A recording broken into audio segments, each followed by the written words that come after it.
is we're going to start with, we know that we've just put on this page the far left-hand side, which is you're lame and you have no idea, you're a wannabe author. You're a wannabe author and you don't really, you may have some ideas, but you don't really know how to get from point A to point B. Point B being a book out in the world. Yeah, the book written and published. Right. So the first step is, so we now got to figure out what comes absolutely first in that process. And to both of us, we think that you can parcel this out in a lot of ways, but one of the first things is you really have to know what the book is about. Yeah. You have to have a clear idea and focus, and maybe even a title, but the title may come next. But you really need to focus your book, and so we're talking about if we could move people a little from off the point A where they're just getting started and they're not sure what to do next, or they're not sure how to get there. The next thing they should do is make sure they have a really workable and clearly focused idea. Yeah, no doubt. Okay. A publishable, clearly focused idea. Because they may have a great idea, but it may not be really publishable or sellable. Okay, so now once they have that publishable idea, wouldn't the next logical step be to come up with that nice 3 or 4 word title to even crystallize it further? That's what happens for me almost all the time. Not all the time. Sometimes the idea comes first and the outline comes first, and I haven't quite got the title. But almost always, a book title occurs to me, and it does help crystallize, focus, and excite me about the idea. It's like, that could be a book. That's a great title. That's a good title. And even if ultimately that doesn't end up being my book title, it gives me enough clarity, to then create the outline, focus to create the outline and to create the book. Okay. And maybe as I write the book, or as I go to, we're going to talk about 2 different paths here. You self-publish or you publish with somebody else. When I talk to the publisher, they may change the title, but that's okay as long as it helps me get the book focused and outlined and written. Obviously. Okay. So now we've generated the ideas. We've now come up with a nice, concise, succinct title, 3 to 4 words, and also at this point you probably want to add the subtitle which further defines. If it's a nonfiction book, okay. Most of the time that's what you and I are talking with people about. That's where we have the most expertise. But fiction may have a subtitle, but probably not. But a title, subtitle. Okay. So we got the title and the subtitle. So that would really be the second step. Right, yeah. So title, title and subtitle. Okay. That's our second item that moves slightly to the right on the spectrum here. Right. Okay. The third step, I think, is what you've spoken about before, and both of us have already mastered, but it was hard for us at first, is you got to come up with a way to get yourself to write. Okay, so a way to get yourself to write. Do you think that comes before the outline itself? It's interchangeable. That is, it could be, I usually outline first, but I had to somehow, before I could write a book, before I even seriously sit down with the outline, I had to figure out a way to get myself to write. Okay, so to get yourself if I didn't think I could write, why bother doing the outline? Because I'm not going to write the damn book. Oh, okay. So to get yourself to write includes writing the outline itself. It does. Okay. And that will be one of the ways that you can test. Can you get yourself to sit down and write? Because, you and I share something in common. We're a little sparky. We love to talk. But sitting down to writing is a different thing. That's a lot of work. It's concentrated. Maybe it's a little concentrated. We're both a little sparky. Yeah. Maybe it's a little boring. That is, it's not as high, excitement sometimes as sitting down and talking with somebody. So, you got to figure out whether you can sit down and write. Okay, so how do you do that? What's your process for that? Well, first of all, I think that there are a couple of elements to that. You have to have motivation. Okay. And so I was motivated by a couple of things. You and I have talked about this. I was pissed off about something that's happening in the world, and that gave me the energy to write. Okay. I was also blissed about something in the world. That's what I wanted to write about, and I was pissed off, and what I was blissed about was going to correct what was wrong with the world. So you got to find the energy to write.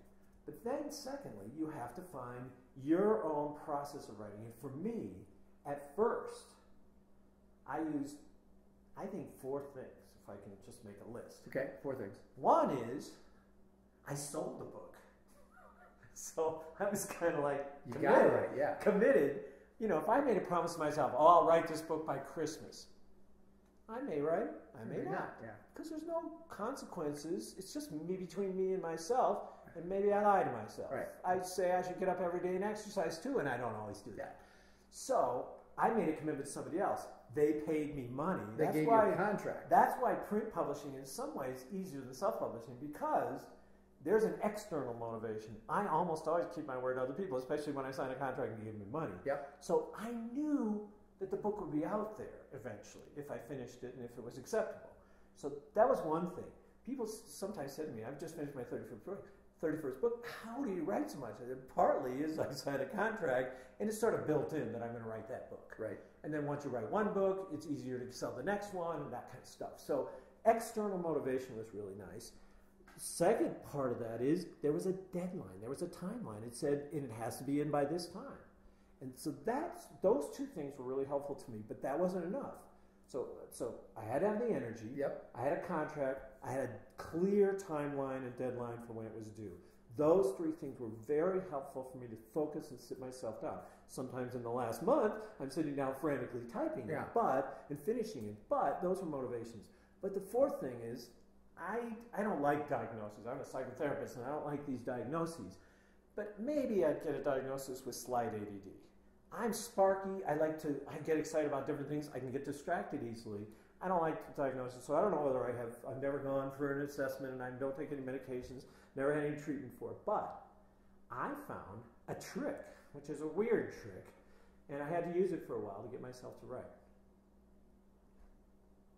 I would listen to loud, blaring rock music, and when nobody else was around, I could just have it out loud. Somebody else was around, I had to do it on headphones so that they wouldn't be blasted out by this. Right. My ex-wife used to say, how can you focus on your writing? The words would bleed from the song, because this loud rock music was singing, into my words, that I was writing on things. I said, no, for some reason it surrounds me with this wall of sound.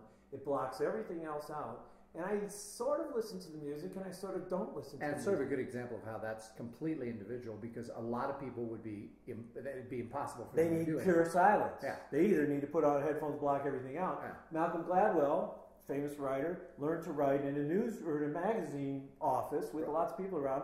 When he went freelance, he said, I couldn't write in the quiet. He had to go out to Starbucks or he went to cafes to write. And so, it's whatever you get used to, whatever works for you. You have to figure out what works for you, a process that works for you. For some people, it's being in a separate room. For some people, it's writing on a piece of paper. For some people, it's writing on a computer. For some people, it's writing on a manual typewriter. You have to figure out your process of what gets you to write. Okay, so you've got those four, right? I did one more. Okay. One more, so maybe it's five.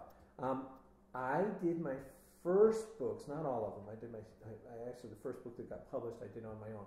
I did them with partners because I knew I wasn't that great a writer, and I wanted to have a partner to learn from them, and also so I wouldn't feel so overwhelmed by this big, big project. So I partnered with people, and you and I are doing a joint venture partner. In some ways, it's a pain in the butt because you got to manage a relationship. Yeah, but it's a lot easier for me. You can't just do it. You have complementary skills. Yes. And I learned from those people their writing. I learned what not to do, to a certain extent. I learned what to do. They did some stuff that I found really hard, and I modeled on that once I watched them do it a few times. And so that was really helpful. After I learned the process, I almost always write books on my own now. I don't write books with other people. Well, the other thing that I think would be important to put in here is the line that I use all the time, which is you have to get comfortable with the idea that done is better than perfect. Yeah. That you're never going to be able to write the perfect book, because if you think you have to write the perfect book, then you'll never get started. Yeah, and I think that's right. And almost all my first books had to be revised. But getting it out into the first broad draft was the main thing. So I think that's an important point. Now, I've held forth. Now you hold forth. And how do you get yourself to write? What's your writing system? Do you write in a particular place? Do you write at a particular time? What kind of tools do you use? How do you get yourself to write? Because you've written, how many books have you written? Close to 20 now. Okay. Yeah, all self-published. So for me, it's about, first off, meaning the motivation or the actual mechanics. Yes. Yeah. So for me, both. The first thing is that... Well, I'm going to interrupt you because self-publishing, you have to be more motivated and better at completing than I do, because I have some external people going, where's the book, Bill? Yeah. We need it at this time. Yeah. nobody's going to look over your shoulder and say, Fred, where's the book? Yeah, maybe your friends, your spouses, people that you've told, but how did you get yourself to complete? Because as you say, done is better than not out at all. Right. You're perfect. Well, in order to get myself to complete, I had to get started. In order to get started, yes. I had to create the idea, and after I created the idea, I created the outline. To me, that was the next step. Okay. And that outline meant to put down into, and I think whenever I think about this, I think about IKEA furniture, which I have absolutely no possibility of being able to put together. But they come with instructions, I've been told, that allow you to take all those magical you parts. actually look at those instructions? I hand them to someone.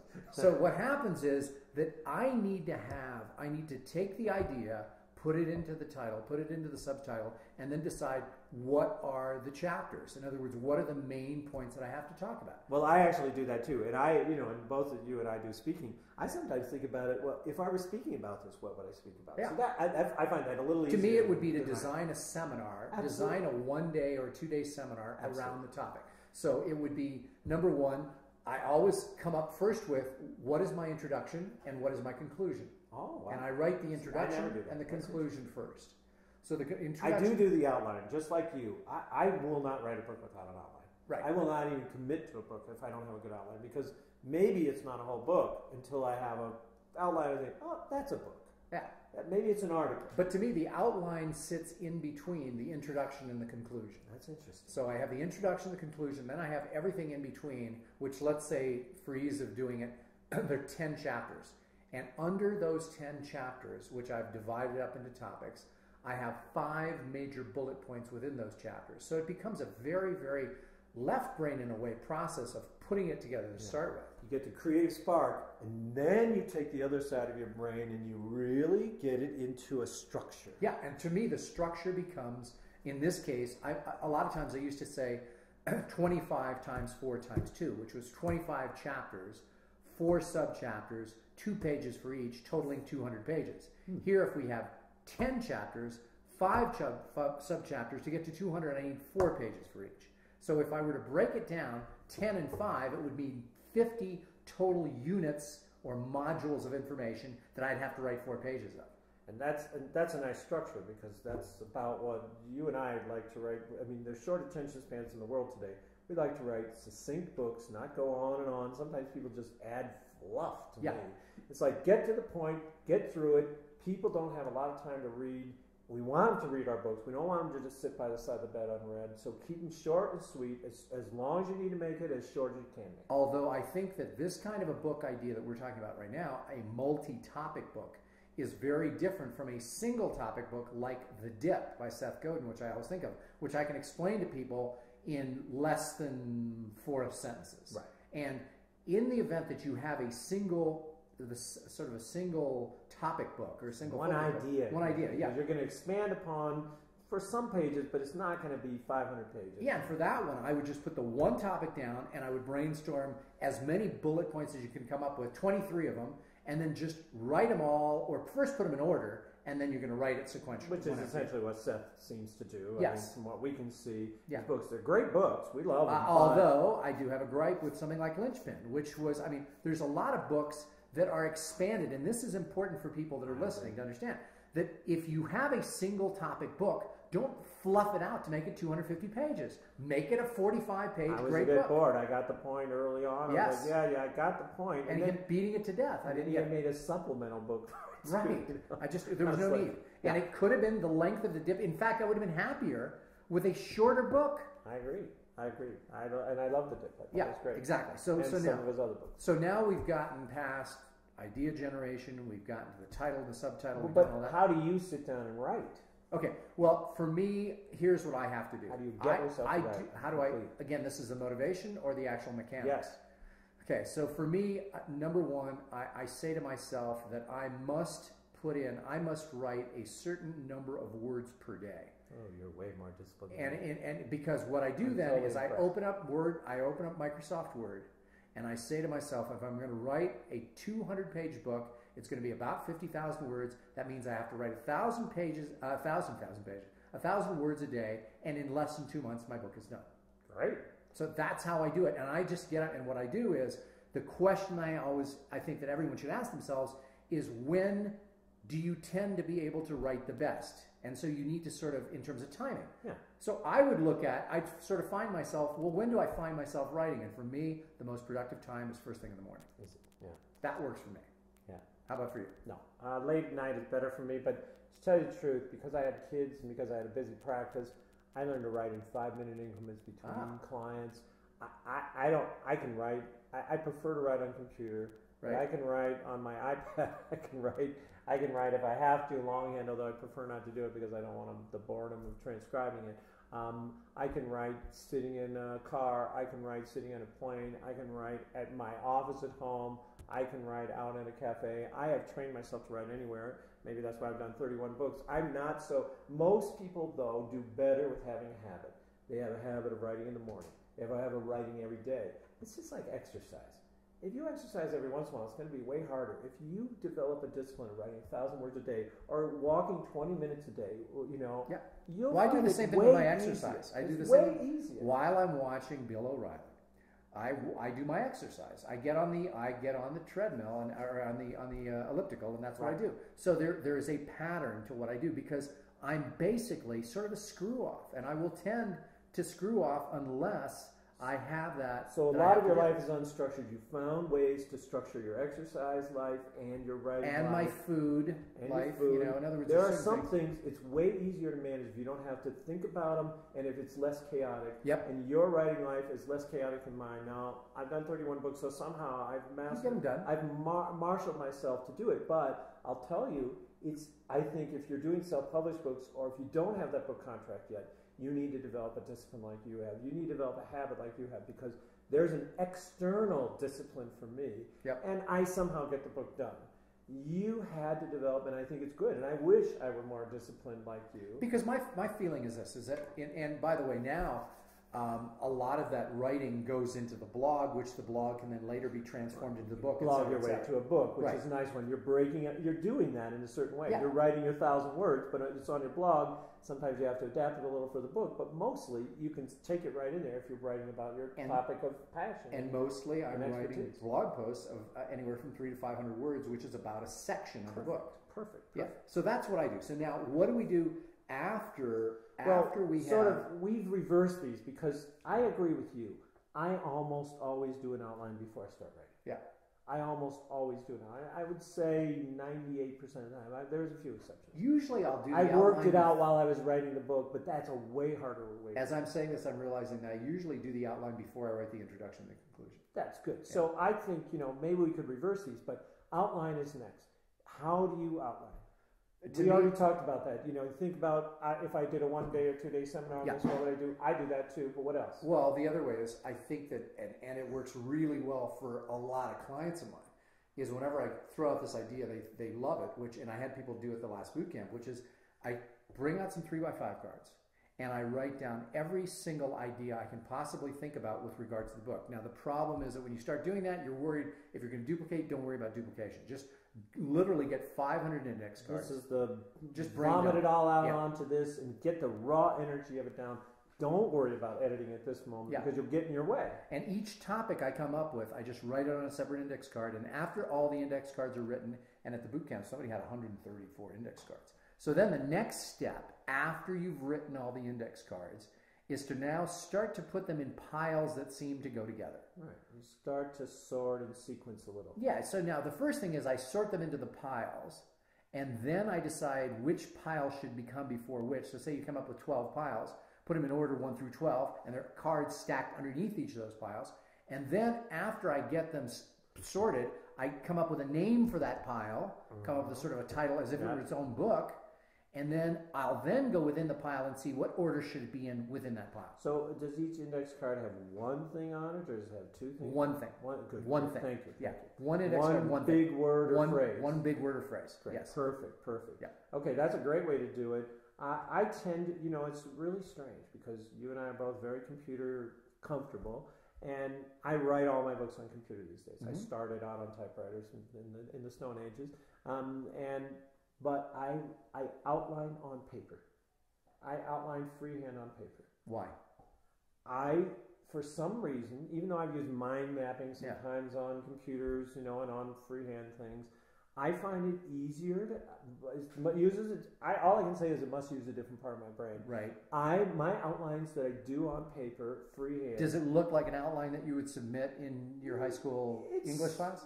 Well, I mean, partly that's what makes it why I like to do it on paper, because I can like revise and put things in between things. Yeah. It'd be harder to do on the computer, or it'd look more linear. I don't know. It's ultimately linear. It does look like an outline at the end, but sometimes I'll have things floating all out, and then when I put it on the computer, I pretty it up and make it really coherent.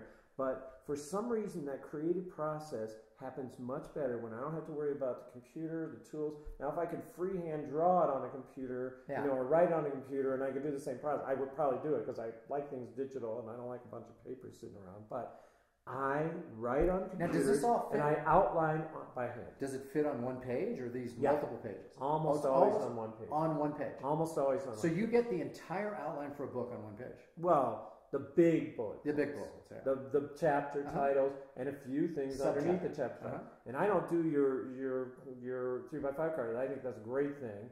But I will say that, that works for me. You have process works for you. I've taught people other processes. One is to sit down with a friend. Yeah. Because some people say, I just can't even do that index card thing. I can't do the outline thing. Sit down with a friend who's really got one of those organized minds. Yeah.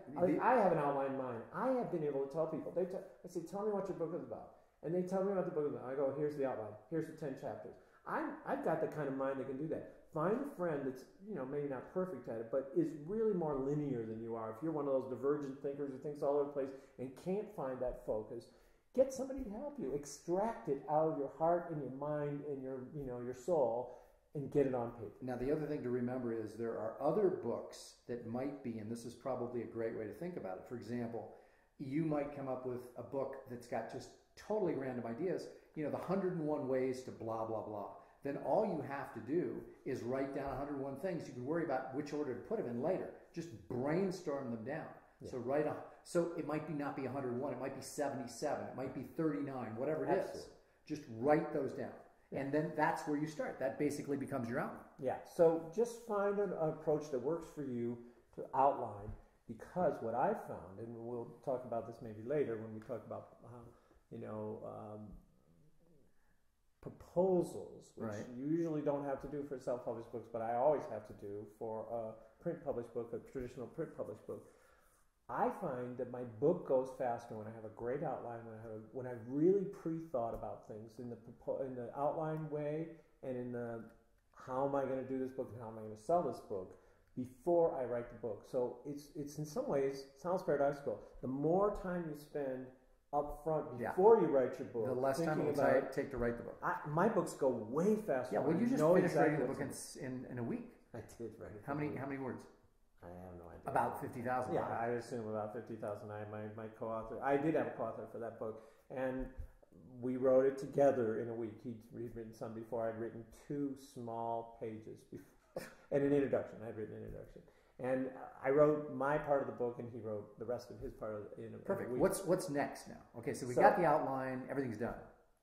To me, again, this is where it starts to diverge in self-publishing and print publishing, traditional print publishing. Yep. I want to sell the book. Okay. I do not want to write the book before I sell it. Right. And the self-publishing route, the self-publishing route to me is now starts the writing process. Now starts the writing process. Are you sure? I'm going to challenge you on that. Or is it research the market, survey the market, research the market, make sure there's a target market for this book and that you can sell it.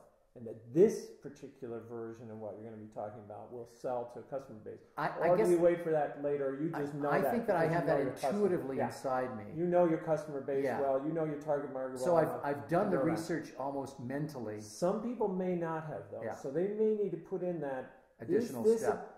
And they should do that early, much earlier on. Way earlier on, so they don't spend a lot of time doing a book that may not sell. Some people have great ideas, but they haven't put it into a marketable, sellable form yet. Yeah, and not only that, but the form it's in might not be sellable, but the market itself may not be willing to buy something like that. Well, you don't know how many people have approached me and they wanted book coaching, or they've just met me at a workshop and they knew I wrote books and they want to write books.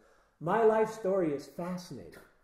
Yeah, it is to Yeah, your friends and family, but nobody else wants to friggin' read it. No, but there are people who do sell their life stories, but Yes. they make them relevant for the marketplace. Why would people want to buy them? Yeah, well, the only time thinking about that ahead of time. But the only time a regular quote unquote person is going to have a compelling life story is if, like the guy that we just saw James Franco portraying in 127 hours, whatever the heck it is if you get your leg caught someplace, you got to cut it off. You had an extraordinary event. You were in a plane crash and you survived. You had a bizarre and extraordinary event. Right. You were Monica, or you're a Kennedy. You're Monica Lewinsky or whatever. Yeah, or you have a stain Kennedy. on your blue dress. Right. So if you have that, then you got a life story. But for the most part, no one gives a rat's behind about your story except your friends and your family, unless you have something outstanding to say.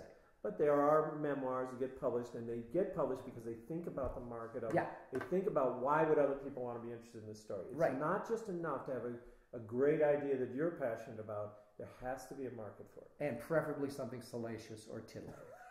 If you're going to do that. Right.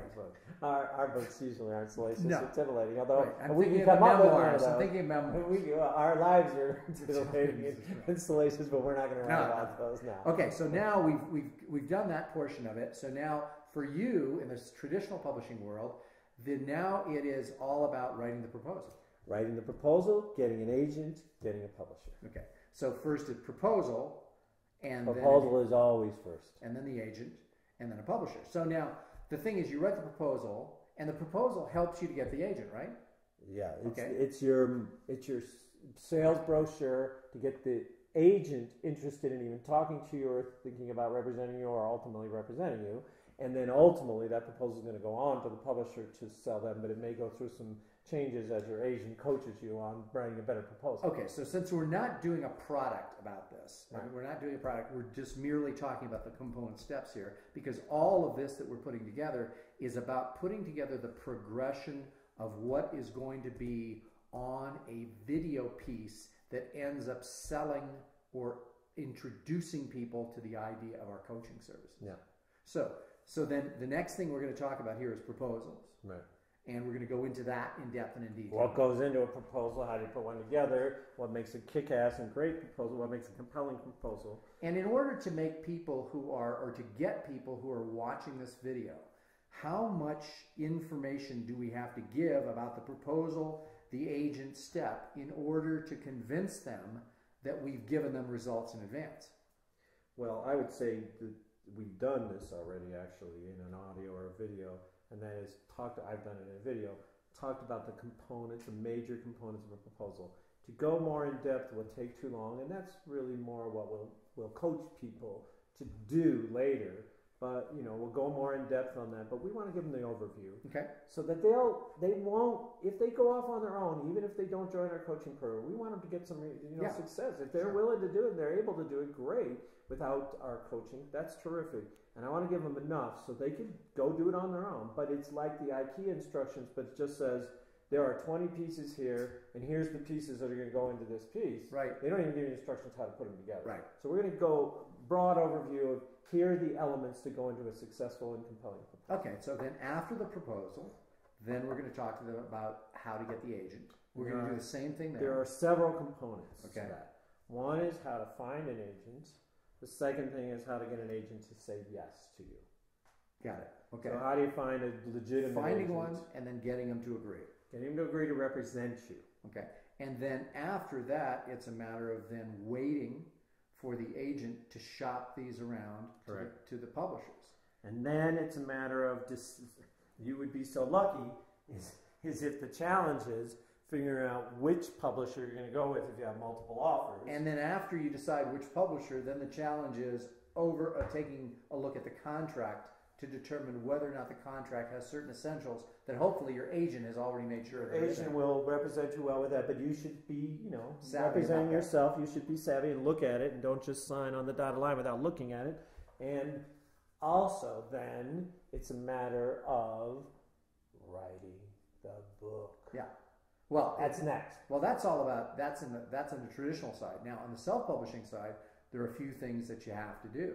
Obviously, the first thing that you have We're going right from outline. Yes, from outline. Now, I'm assuming now we're in the process of getting it written. And while it's getting written, one of the things that helps me finish a book is it's at that point that I start writing that I hire a cover designer or get someone to design my cover. Just like having a title, that kind of coalesces things. This is real. This is getting more real. And once the title is, once the cover is created, it's like, now, man, I got to fill in the middle.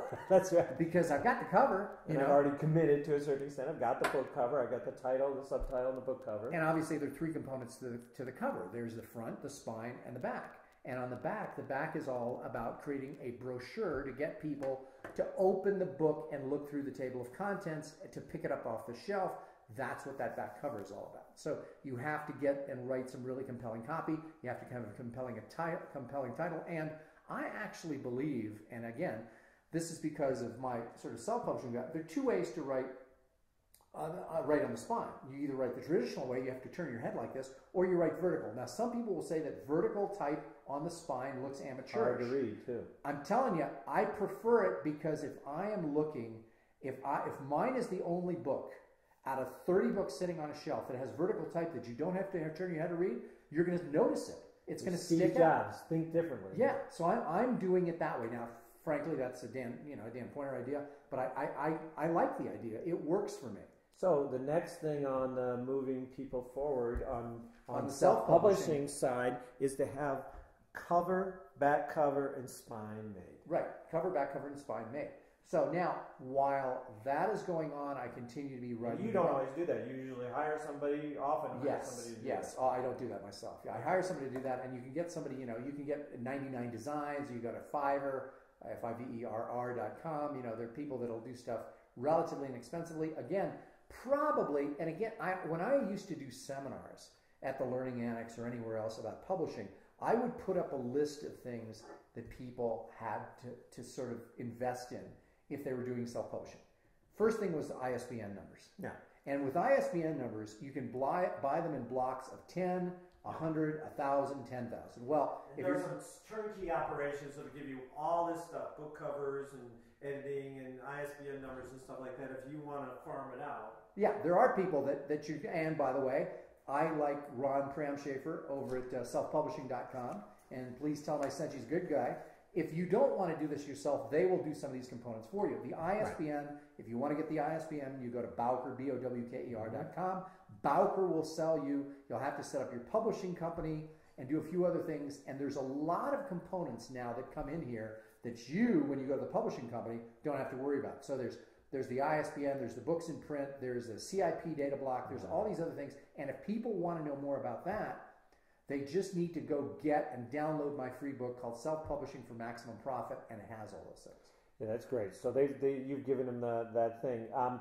When you say buy blocks of 10, I buy blocks of 10, and you can use them for CDs, you can use them for other things. So, if you're going to be in this for the long haul, and we're going to tell you how to not just publish the book, but to sell it and to market it and then make ancillary income, have additional products, you're going to have CDs, you're going to have other kinds of things that probably you'll sell. So you'll probably use up at the first time. Yeah, you'll probably use up these ISBNs. Yeah, let it be your biggest problem. Don't worry about having 10. It's a little better to buy a block of 10. Yeah, and you have to buy a block of 10, or you can buy a block of 100. It used to be, I got those for way back when for like $240 for 10 of them. Yeah, it's gone way up. So if you buy a block of 100 now, I think it's $600 or something like that. So you may want to start small.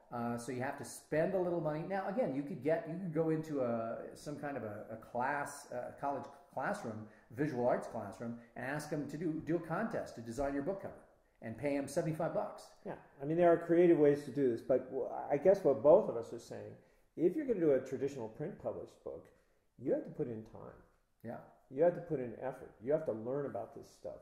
If you're going to do a self-publishing, you have to put in time, effort. You either have to put out a little money, or you have to learn to do it yourself. Yep. And there are ways to do both, and there are arguments for doing both. If Yeah. you're a good general contractor for your own house and you want to get it remodeled and you would be good at that, then do more of it yourself. If you're the kind of do-it-yourself, builder, then great. You probably want to take this on. If not, there are components that you and other people have put together for people, more packaged pieces, bits of information that they don't have to go and do the original research. And there you have it.